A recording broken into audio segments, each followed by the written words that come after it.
tu vas bien. Aujourd'hui on se retrouve pour une nouvelle vidéo, comment tracer une manche de base.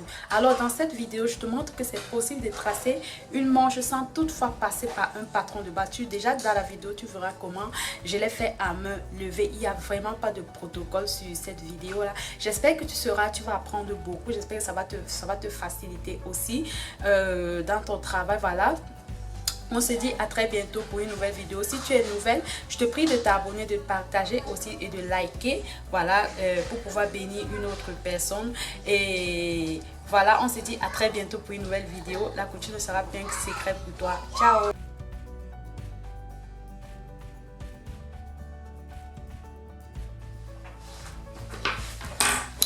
Alors, pour la manche, j'aurai besoin déjà du tour de manche. Voilà, on a le tour de manche, on a la longueur de la manche, on a le tour de poignet.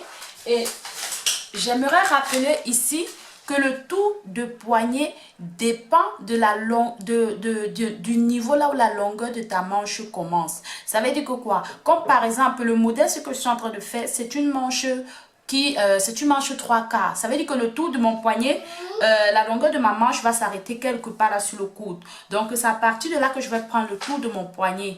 J'espère que je me fais comprendre. Maintenant, après le tour de poignet, on a le tour de la manche. Le tour de bras, s'il faut le dire comme ça. Le tour de bras, c'est à ce niveau. C'est ça le tour de bras. Donc voilà, j'ai déjà mon tour de bras qui est à 37. Qui est à 33. J'ai mon tour de poignet qui est à 29. J'ai la longueur de ma manche qui est à 32. Donc, voilà toutes les mesures dont on aura. Maintenant, pour tracer la manche, on aura besoin d'ajouter deux mesures. On aura besoin de la profondeur de la manche et on aura besoin de la manchure du vêtement. Voilà, de cette manchure-ci. On aura besoin de ça. Je vais mesurer rapidement. Je mesure rapidement. Donc là, on est à 22,5. 22,5, c'est la profondeur de la manche. Ça, c'est vraiment une manche vraiment très simplifiée. Que tu sois débutante ou pas, tu le fais sans problème. Donc, je vais déjà commencer par prendre la longueur de ma manche en délimitant déjà cette partie-là. Donc là, quand je mets ma longueur de ma manche qui est à 32, je vais rajouter 2 cm. Je vais le mettre à 34. 2 cm, pourquoi? Parce qu'on va coudre ici 1 cm. On va coudre la tête de manche aussi 1 cm quand on va régler la manche sur le vêtement.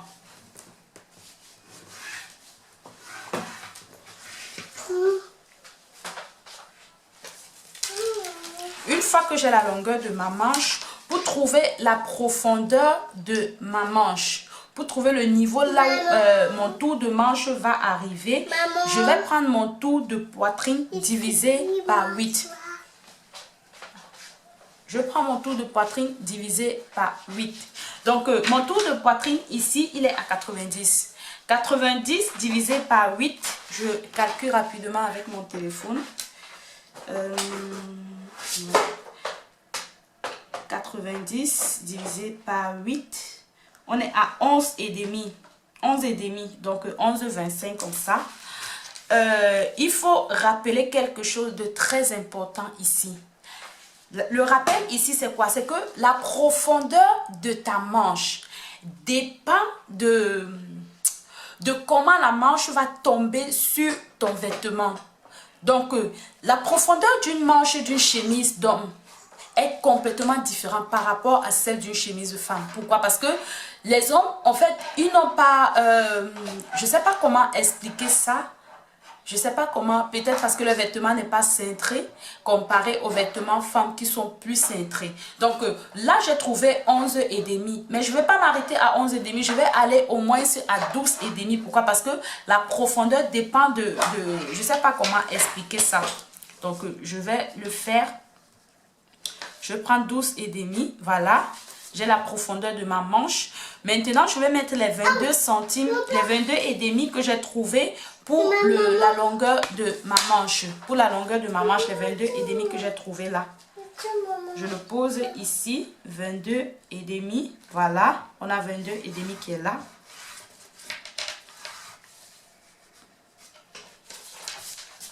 Une fois que j'ai mes 22 et demi, à partir de là, je vais pointer mon tour de bras. Mon tour de bras ici, il est à 33. Donc 33 divisé par 2. 33 divisé par 2. On a 16, 13, 16 et demi. Donc là, je vais mettre 16 et demi. Vous voyez, ça tombe presque pareil avec les 22 cm, sauf qu'il y a une petite différence. On va tricher. Voilà, il y a 1 cm de différence. On le triche. Voilà, c'est pas grave. J'ai pointé mes 22, mes 33 qui est mon tour de bras. Maintenant, à ce niveau-ci, je vais pointer mon tour de poignet. Une fois que j'ai mon tour de poignet, je viens jusque là.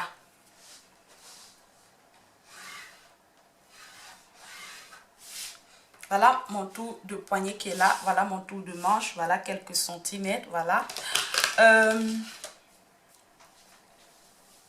La prochaine étape déjà, à ce niveau, je vais ici trouver cette longueur. Je la reporte là, ça fait 11 et demi pour essayer de cintrer un peu.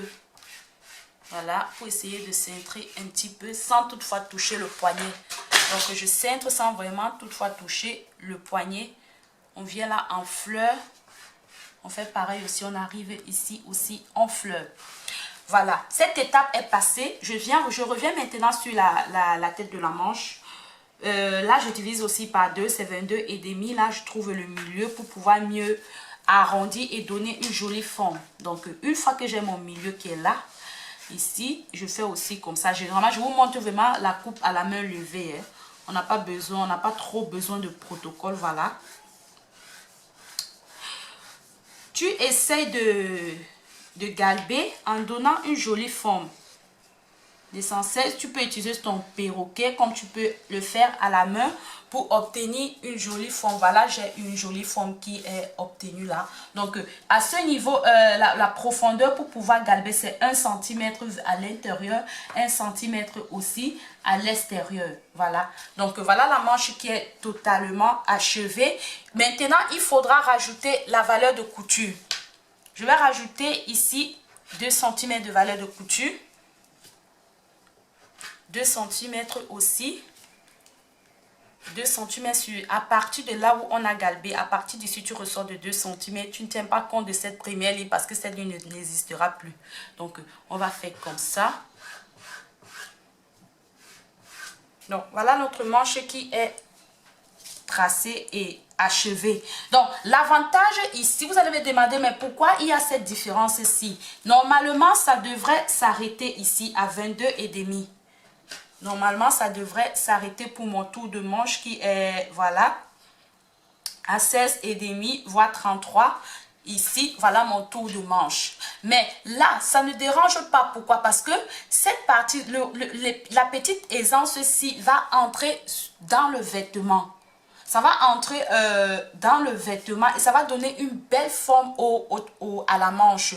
Parce qu'une manche qui n'a pas un peu d'embu, un peu d'aisance au niveau de la manchure va faire en sorte que la manche tire. Et quand la manche tire, ça n'a pas un joli tombant. Donc, il est toujours préférable d'avoir un petit peu d'embu. Parce que l'embu, là, tu le pousses un peu à l'intérieur de la manche pour que ce soit pareil, pour que ça puisse entrer complètement sur la manchure du vêtement. Et c'est ça qui donne une jolie forme à la manche. Donc, voilà ce que je voulais souligner ici comme conseil pour pouvoir t'aider. Donc, ce que je vais faire, je vais tailler déjà. On va voir. Donc, je vais tailler comme ça.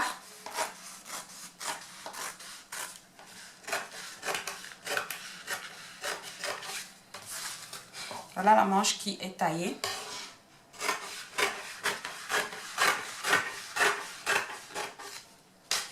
Voilà. Je refais comme ça. Vous allez vous rendre compte que la manche, une manche chemise, voilà, simple et une manche tailleur, c'est toujours différent. Pourquoi il y a une différence? Il y a une différence au niveau de la profondeur. Plus la manche est haute, plus elle n'a pas une jolie forme. Plus elle est haute, ça va plus sur les chemises. Plus elle est basse, ça va plus sur les tailleurs et ça tombe exactement. En fait, tu n'as pas le problème de soulever ta manche, de soulever ton bras ou pas. Tu n'as pas de problème, ça ne bloque pas. Donc, voilà la manche qui est taillée. On va ouvrir, c'est comme ça. Voilà une manche femme.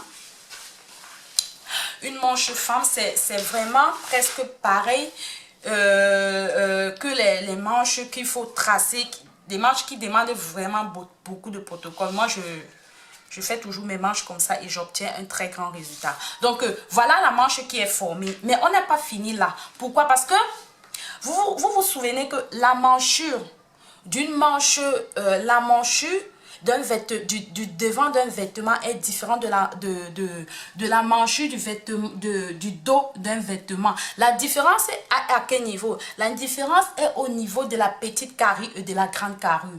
Voilà, c'est ça qui la différence au niveau de la petite et de la grande carrure. Donc là, pour délimiter mon devant, ce que je vais faire, je vais ici à quelques centimètres partant de la ligne de couture là, en entrant jusqu'au milieu de ma manche, demi-centimètre suffisent pour faire la différence.